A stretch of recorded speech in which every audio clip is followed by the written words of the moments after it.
What's going on, everybody out there on YouTube? You're with the Crypto Lifer. I hope you're having a wonderful Friday on this January 24th. I think the plane's about to hit me again because I live near LaGuardia. All right, let's get going. Let's get into the news. Let's get into what I'm talking about. You know, as we start the stream, if you're new to my stream, what we do is I discuss what I'm trading. If I'm trading anything, sometimes I'm not trading anything, but I'm looking at a possible trade.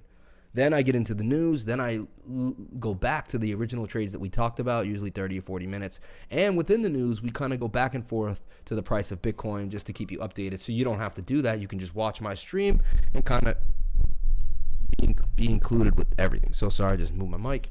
But you could just watch my screen and be included with everything that's going on. Okay. Yes. Okay. Actually, let me...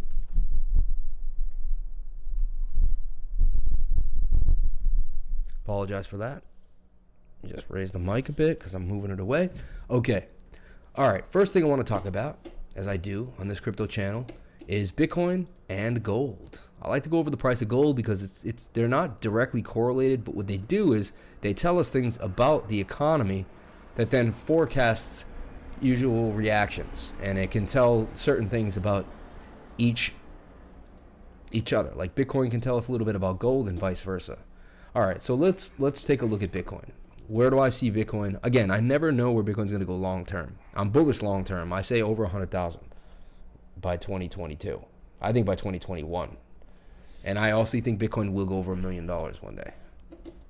And I'm going to stick with that. And that's just my own beliefs. But so we have this trend line here. And we also have this trend line. So we can go from here to here.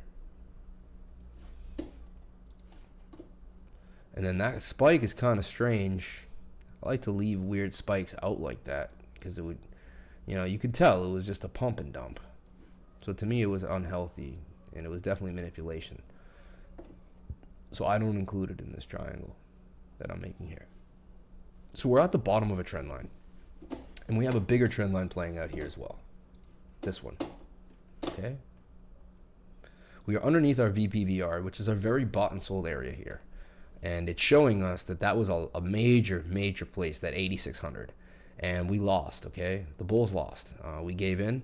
We came back down to this trend line. We still have heavy support at 8,050,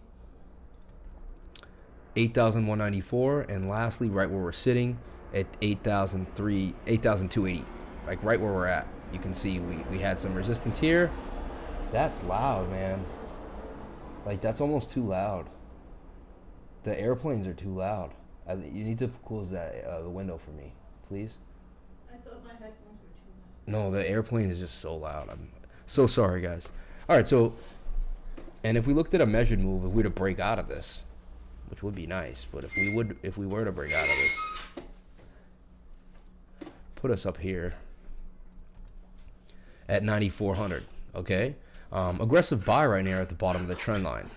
You could say you could make a buy here. Again, this is not financial advice. Please get yourself a financial advisor. It's for entertainment purposes only. Done. But you also can read that in the description below if you want. But here we go. This would be a place to accumulate Bitcoin at 8,280, 8,289. Because what's going to happen is either going to drop through here, and then you're going to see it go into the 7,000s again. And back to our old friend, 7,700. And you can see if we go past 8,000, we're going to 7,700. There's no resistance. There's really nothing. There's a little bit right here at 7,890. But I almost would guarantee we go back to 7,700. So what now is you could make a buy here and put a very stingy stop loss, like 828, and then put a stop loss here at like 8,150. Try to ride this back to 94. And if not, you get out with a minimal loss. That's how I would play Bitcoin right now if that's what I was going to do. Right now I'm in. If you go to my Twitter feed, you can go to my Twitter, and I have a pinned tweet. And I'm not trying to be a smart butt, but I said I just bought 2,200 worth of Bitcoin with a stop loss at 7,024, if anyone wants to know. That was on January 7th. Bitcoin did go to 9,000, so there was $2,000 gains, 30%. I made $600 on that trade. So whatever, I kept it up there because I'm still in that trade. I haven't given it up. I still have that stop loss. It's keeping me from losing anything, and I might as well just stay in Bitcoin. So there you go. So first trade I'm in is a Bitcoin trade. And if you wanted to jump in Bitcoin, I would advise actually right now there's 8305, 8300. And the reason why I'm saying that is because you have direct support and resistance right below it with very small percentage gains. And if it breaks through there, I say it goes to 77 and then you can reassess. So here's a good place to just take a stab and see if you can get yourself back up to the measured move of 9400. Even if you sell at 88, you know, don't be greedy, but see where it goes. If we do break out, let's see our resistance. We have resistance here at 8700, and obviously they're at that 9200, 9190 range. That's when we just couldn't break through there. We're going to really need to break through 9200. That's going to be basically a major place of buy actions, and we're going to have to push over 9200 if we want to see our new 10,000 again. All right, so that's Bitcoin. We went over Bitcoin for you. Now, I would like to look at XRP. I want to see what the XRP news is doing. We're going to have a little focus on XRP today, but the news did hurt XRP, down 1.7%. It was the high of 25,181, you know, just about a week ago, and it crashed. Bitcoin, it looked like we were heading up. I even have my green buy zone here. I didn't think we could break this trend line. You can see I made this green box in my stream. I was talking about it. I did say I didn't want to see the 21-day moving average break below the 50 and the 80, and it did. It's now crossing the 80. This is a bearish sign. We're also having downward momentum here on the RSI, but we're getting into the oversold area on the 4-hour. I say 2 more days of downplaying this. Maybe we could get to 20 cents. Let's see where our support and resistance, and we'll have some confluence with these 3 indications. So here we go. We're sitting here at 2180, right? Our next heavy place of support is basically 21 cents even, and then we're at 20 cents even, really right on the cents. And if we break through 20 cents, hello, 18 and a half, right back down. And there's a chance we could come back to that. This could create a large double bottom. You could actually see this play out similar like this. This could come down here, and then it could create a huge double bottom. That actually would be healthy, even though it would hurt for the short term. So if we see 18 cents again, I wouldn't be too worried. I actually would say that's the second time to accumulate in a double bottom scenario. I've seen it a lot too. Let me draw out the pattern if you're not sure what I'm talking about. But what I mean here is this. It'll come down, come back up. Then it will play through this double bottom, and we'll have a measured move back up to basically like, honestly, this would create a measured move, and this is far out projecting. But the double bottoms play out like the double tops. They usually have the same measured move as the top of the W. That would put XRP at 41 cents. And this could take a while to, like, how long did this take? This took November, December, and some 2.5 months. So we could see XRP at 39 cents somewhere in late April. That's just my long-term projection with XRP. Again, it also has a lot to do with Bitcoin and the whole market as a whole. And why am I talking about XRP? Well, if you look here in the news, XRP basically IPO'd, or is speaking of an IPO. At Davos, it came up. It was talked about a lot. So I just write XRP IPO. Even if you Google sometimes, it didn't have as much to say as when I just searched it in Twitter and I saw the newest tweets coming out. It's very strategic for Ripple to do an IPO. People keep claiming XRP as a security. So why not actually create a security to highlight the difference? This is checkmate, my friends. That's pretty cool. I like that idea. Cool. I like that. Because they are trying to hit it with a security. So if they make their own IPO, then they can clearly say this isn't a security, it's a commodity. Once it's a commodity, it could blow up. That's what we're talking. Breaking. XRP plans IPO within the next 12 months. Ripple Brad Carlinghouse is considering an initial public offering. So that's just the news that I'm kind of caveating into what we're going to be talking about. But it's going to go into today's show for sure. I'm looking at XTZ. Why am I looking at XTZ? Well, I feel like it kind of bottomed here in this area. It's coming back up. Here's this trend line. I actually knew I had in my heart this was a nice accumulation zone here in the 130 range. Wanted to buy it, but I was going through different things. But that was something I really would have thought of. This kind of will form another double bottom. I think we're going to come back to the trend line here. And then we're going to be off to the races. I would accumulate this back at 141 when it comes back down into that area. Basically, you make a range like this. This is how you play this. If you get an account on trade, if you're trading and you're serious, you get an account on TradingView. Okay, you make one of these boxes here, like I'm making, And you can actually right click this and it put an alert there. Pretty sure I can. And if not, then you can just do this and hit Apple and put an alert, add an alert in this horizontal line. I'm going to create one there because I want to know. And then down here, I'm going to create an alert here as well. So now I'm creating alerts on these lines. So my phone will go off and I will accumulate XTZ at about 140. That would be the range. I wouldn't jump in now. I would wait for it to retest the trend line. But then I think we're going back up to this high of 179. And that'd be a great 25 to 30% gain. And I think that's coming for XTZ. And yeah, my buy would be in there. Am I trading right now? Yes, I'm in 2 trades. I'm in Bitcoin and I'm in Atom. Why was I in Atom? Well, Atom is in this rising wedge, which has a 68% chance of a break to the downside. But if it breaks out with that 32%, it'll go parabolic, because usually breaking out of a rising wedge is huge. It's also in an uptrend, and the trend's your friend until it's not. Let's look at our support and resistance lines in the short term here.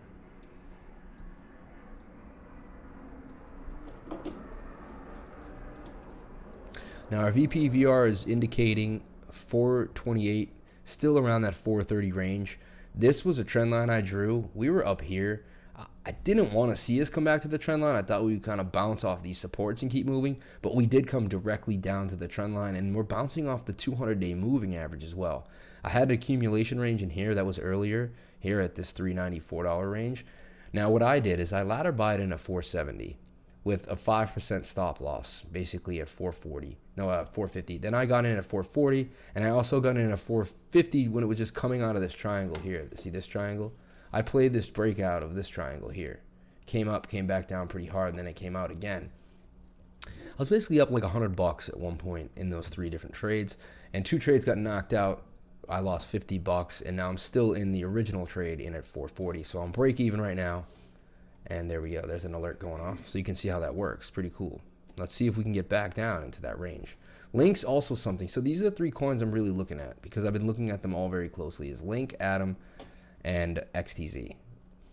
They're kind of the ones I'd like to play. I would wait for Link to come back into my purple area and my accumulation rates. I wouldn't buy Link right now. I would buy Link back here if it goes back into this 190, even if you get cute in here in this 219 range. If you buy Link now, that's fine, but make sure it's a ladder position. For instance, if you want 3,000, only buy 1,000 now. Then you can ladder up or ladder down to spend, depending, and average yourself in, and that way, no matter what, you'll have a pretty good thing.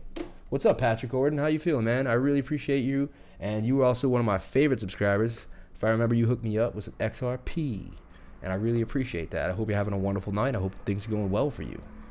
Let me just write in what up. I guess a lot of times I could just take the chat, right? I could just shrink the chat and then put the chat somewhere. I'm going to learn all this stuff. I got to learn more stuff. Hey. But I did say hey. Or I even did I misspelled hey. Hey. Okay. So there's the trades that I'm in. And last thing I want to go over is gold. I want to talk about gold because I love gold. If you want to trade gold, what you do is you watch gold, but then you trade JNUG. Okay? That's just, you may not know that. It took me years to figure this out. And I'm self-taught gold trader. I didn't have an uncle. I didn't have a cousin. I kind of figured everything out about trading gold on my own. No lie. All by myself. Someone told me to buy a silver stock one day, and then I went from there. So it's been a long time coming, me buying gold. And I've been doing it for a long time. So when I tell you what I'm about gold, there's a reason. And it's not just like I just jumped on gold last week. I've been trading gold for a long time. I probably wouldn't trade Bitcoin if I hadn't traded gold. So I thought this green zone was my accumulation zone, and it was. We got down into the 67 area, and now we're coming back up. You see this hook pattern here on this 21-day moving average? That's very bullish. Also, you see how we are on the RSI? I also found hidden bullish divergence right there, which told me that the trend will continue. So the buy there was basically propped up by this hidden bullish divergence. Hidden bullish divergence when you have a low, and then a higher low, and you draw a line. You bring those back to the same lows in the RSI, and those lows go from a higher low to a lower low. So they go down, this goes up. That's called divergence because they don't go together. Like they don't have confluence. They're not together. They're not congruent. One's facing up, one's facing down. And when you have hidden bullish divergence in an uptrend, which we have, you can see because we're building an uptrend, that means that the trend will continue. So we have gold here at $78.48. We recently spiked all the way to about 90. So you're going to see this stock here go up 12 bucks, which is about 1/7 of its price right now. So that would be a little over about, I think about 11.5, 12% gains. Be a nice gainer. And I think gold for a long term, if you hold this for a while, I think you can see yourself make money on that as well. I just, yeah. Now we're looking at gold that had a big spike today. You can see it broke out of this triangle that I'm drawing. And I can even bring a lower trend line and try to just make it like more of something like this.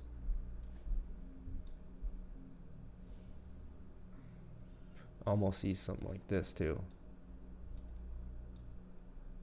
You can play with your triangles. Don't always be stuck, but make sure they make sense. Okay.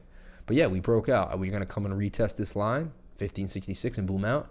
Are we done? Was this a bottoming pattern? It was definitely consolidation here. You can see it clearly, right? That was just a dip buy, really, a V-shaped recovery. But for the most part, we were sitting in this range, this 1540 to 1550 range. Now we're breaking out. It's coming. This is an ascending triangle. This is bullish, man. This is a 78% chance of a break to the outside. I would make a play on gold. It would have been nice to buy it this afternoon, actually, Friday afternoon. Low volatility. You know, it doesn't go up as much. Not as many traders. Good time to buy in sometimes, depending. I don't like holding on the weekends, though, so I don't do that all the time. I'm just thinking in my head. But this would be a good stock to pick up. You pick up JNUG when you're trading gold. Why? JNUG is the 3 times ETF share. So you'll get 3 times the move on this stock that you will get on gold. Gold go up 10%. Usually get more than that on this. Well, we'll see, though. Look at gold up 0.05%. This is up 3.95%.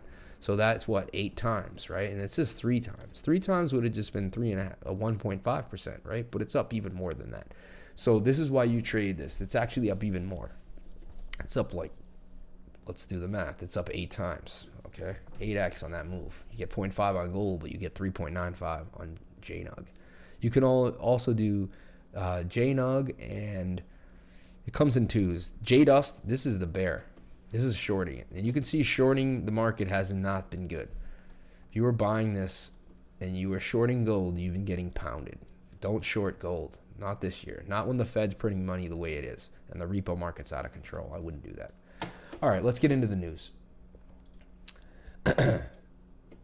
Don't worry about accuracy. Just report your taxes. According to Yahoo Finance, H&R Block has told its crypto-owning customers to heed the IRS's call for crypto tax compliance. In new guidelines shared by the company, the U.S. tax preparation firm encourages its customers to try and take the initiative concerning the filing of their crypto tax return. See, I did that in 2007 when it all started and I first got, oh, where do I trade gold? You could trade gold on E-Trade. E-Trade. I trade on E-Trade. Sorry, I got to get the chat head up there. Yeah, I trade gold on E-Trade. Nice to see you, Pokor. New. I've never seen your name before. Really appreciate you coming into the chat, asking a question. That means the world to me. Thank you so much, man. Much respect. Yeah, I trade gold on E-Trade. You could trade gold anywhere you want. And I trade JNUG. That's the ticker I would use if I was going to trade gold. You could also trade NUGT, but it's worth more right now. So it's like 100. I think it's over $100. So if it moves, let me check this for you. Because there's two bull gold tickers. You want JNUG or Nugget? This is Nugget, Direction shares. It says the same thing, Direction shares, but see, it's $34. So Nugget's cheaper actually. I usually do like to play the cheaper one because look, this went up 1.5. This went up 5.7% today. This went up 5.3. So you just got an extra 0.4% out of trading Nugget than trading JNUG. It's smaller today, so you know if it's smaller and it goes up $3, you'll get 10%. If this goes up $7, it's not as much because it's 78. It'd have to go up $7, and they are actually pretty close. It really doesn't matter, but you might just get a little more edge trading Nugget. But that's just, you know, that's just like little something you can learn from watching my channel. Little nugget of knowledge. The IRS is looking for people to self-report. They're looking for you to come forward. They'll be more lenient even if you don't get it right, if you're disclosing. Now, what that means to me is like a king coming to collect taxes in the 1700s. He says, just tell us where the money is so we don't have to come in and ask you. And that means he doesn't have the power to come in and ask you. Basically, the IRS is asking you to self-report. It's interesting. I did self-report, so if anyone's ever watching and everyone wants to check on me, I was self-supporting. I've been doing my taxes, so it is what it is. I just think it's not good to admit defeat. In my opinion, that's the IRS admitting that they don't have any control over this at all. But hey, sorry to say, that's what I see. They sent warning letters. I don't know, man. I just, and the only warning letters they could find are like the 2015 people who owed a lot of money because they made a killing when they sold in 2017. And they got them all from Coinbase, and Coinbase played games. Binance won't do that, and a lot of other places won't. So they're not going to know who has what. It's going to be very hard. They're going to have crypto chain analysis on everyone in the country. It doesn't seem plausible. Bitcoin's having to create good supply demand chain. I do say pay your taxes. You want to sleep at night, you know? But I'm just saying what they're doing by coming out like this is showing their vulnerabilities to crypto. Bitcoin's having to create good supply demand change, Tom Lee. After briefly touching 9,000 mark on the 14th of January, the largest digital asset consolidated for nearly 8 days. The slump arrived on January 23rd. On the 23rd of January, resulted in a 4.4% drop, and the bears surfaced again. According to a recent segment of CNBC's Fast Money, Lee believed the key events surrounding Bitcoin in 2020 would have a positive impact on it.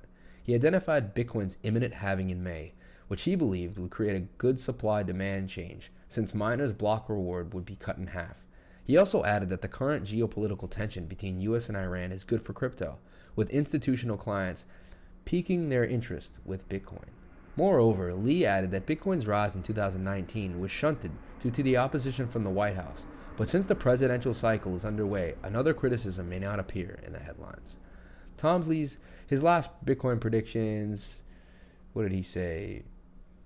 Lee, like other assets, Bitcoin has followed a healthy cycle from the past. Bitcoin's first all-time high came in November 2013 when the price reached $1,000, and afterward it went to $147. Oof. The next all-time high, January, when the price hit $20,000. The difference between 2013 and 17 marked a 4-year period, which by traditional market standards is a thriving recovery period. We shall see, man. I like Tom Lee, what he says, though. It's interesting. I have ancestry in Lancashire, England. So when I saw this article, I just felt like I had to bring it up.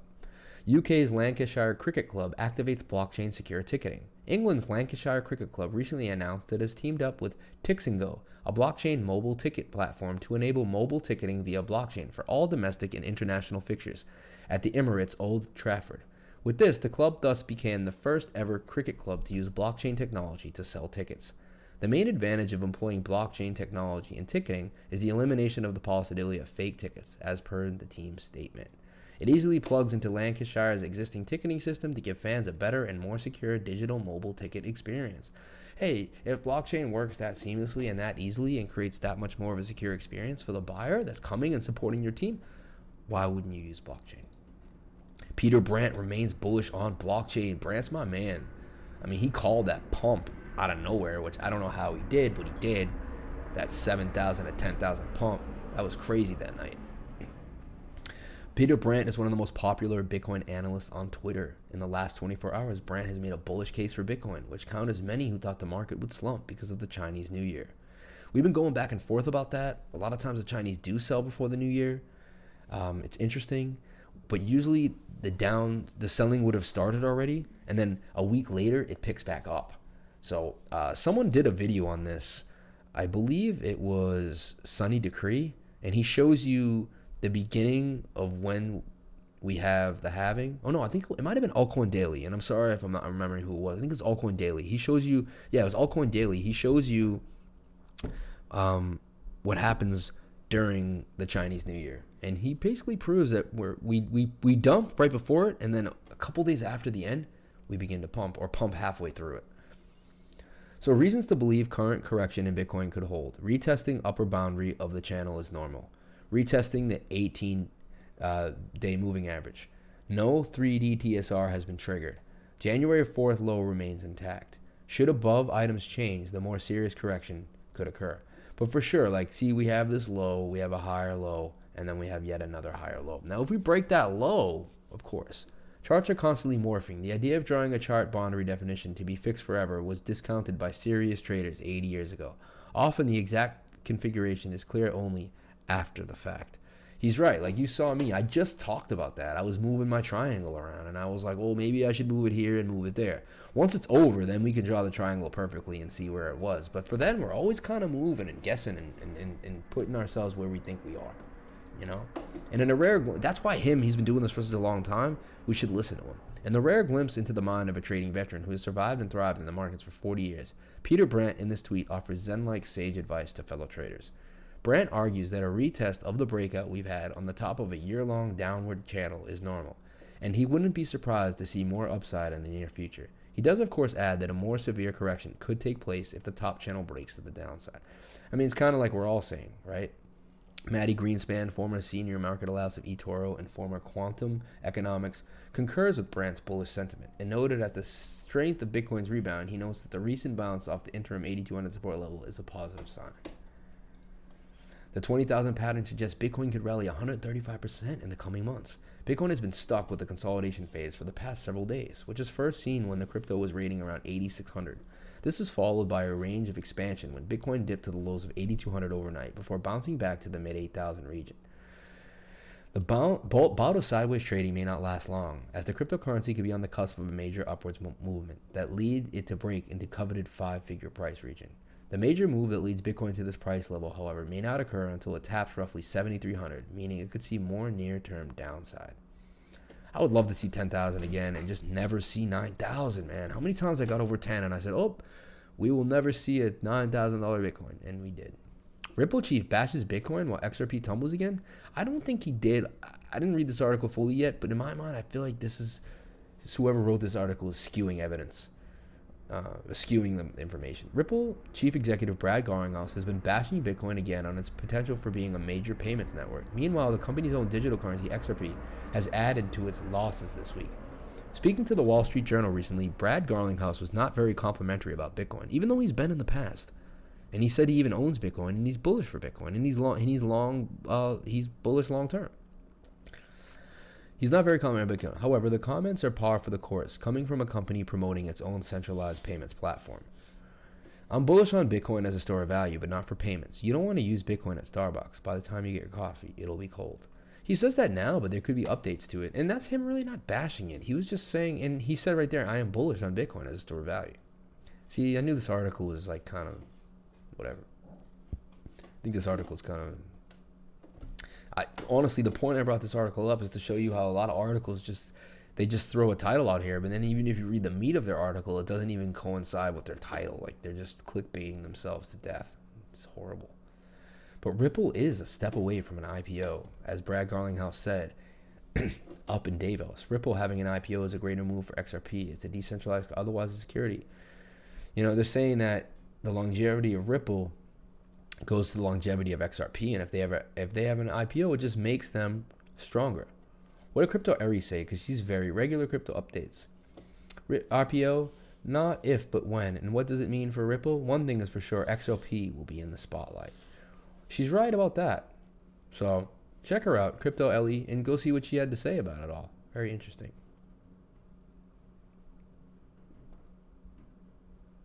Just sold one of my cars. Should I lay on my bed and post pictures for my Instagram account? That's funny. That's Jacob Canfield. If you guys just want to follow him, he's helped me a lot. What was your first car and how did you pay for it? Mine was a stick shift 1984 Toyota Tercel that I bought in 1999 for $2,000. I saved up all summer mowing lawns and painting houses for it. It got like 35 miles per gallon back when gas was $1. Well, I grew up in Boston where I really didn't need a car. My parents thought I was out of my mind. I was getting arrested a lot and just going through a lot of craziness. So they decided not to give me my license till I was about 17. So I moved to New York, and I was here in New York City riding trains, and I really got my first car when I leased one about 8 years ago. So my first car was a brand new car.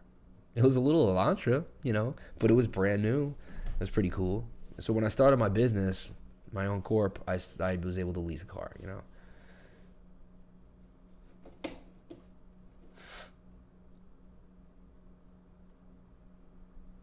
For those wondering, I sold the car for 20% off its Blue Book value to a low-income family I had recently met that needed a reliable vehicle. Why don't you just give it to them, bro? You're a millionaire. Just whatever, man. And, hey, they paid for it. He sold it. It was what it was. But just follow him. I just want to bring him up. Last thing I want to talk about is the Federal Reserve and the repo market. This is something that no other crypto channels really cover as much as me on a daily basis. I cover it all the time. The chart is amazing. The largest BS expansion since 2009. It seems implausible it will end repo market interventions by the end of January. Not sure if expanding the Fed's balance sheet, it sounds like bullshit, but it's the balance sheet, to lend directly to hedge funds via clearinghouses is an acceptable solution either. Rock in a hard place. What happened? Monthly change in Fed's balance sheet. Oh, God. Any financial debate whether the Fed's injection of anywhere of $60 and $100 billion in liquidity into the equity market is or isn't QE will very soon be mercifully over. Since December, the combined reserve management purchase plus repo injections, $400 billion. They call it not QE, but it is. It's indirectly QE. I mean, it's like there was a pool of water and they say they're not adding water to it, but they're adding water to a stream like way further away, but that stream then trickles down a mountain and eventually gets into that same plane of water. To me, that's how I look at it. A chart from my most recent newsletter helping to illustrate what the Fed's overnight repo interventions mean. They are wonderful while they are happening, but every time the Fed tries to unwind, it gets ugly for stock prices, just like unwinding QE. So let's look at what he's saying. The Y2 crisis, right? September 2008, Fed pulled share away just as Lehman collapsed. Boom, right? 2009 went to zero for a final flush. S&P index is so high now. Like, this was the correction here. What do you think is going to happen now? There's 9/11. Okay, the repo agreement's held by the Fed. QE1 started. Oh my God. And look, the index is just going up and up and up and up. What happens when they pull that chair out? Look, we went boom all the way down here. Come all the way back down.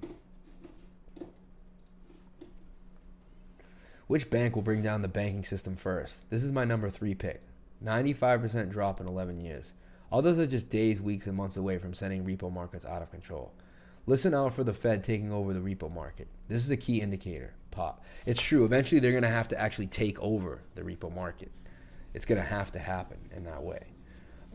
Last thing I want to talk about is why I think gold will go to $2,000 an ounce, and it's clearly only $430 away, which is not bad, considering it's already gone up since, let's see here, it's already gone up $300 since May of 2019. So roughly within 1 year, we're already up there. So I think by the end of the summer, into the October fall season, we will see a $2,000 ounce of gold. And I think maybe even more or earlier than that. But that's my prediction, and I could be wrong and I could be a year off, but that's what I'm feeling. And you could just use me as a sentiment to help you think of what you think what's going to happen. But thank you guys so much for watching. I really appreciate it. Please comment, like, and subscribe. Hit the bell for notifications. You can find out when I post my next video. Please use the Brave browser link in the description below. I make money every day. Right now I'm making money because I have the shield off. Look. So anything that's coming at me, I'm going to get paid for.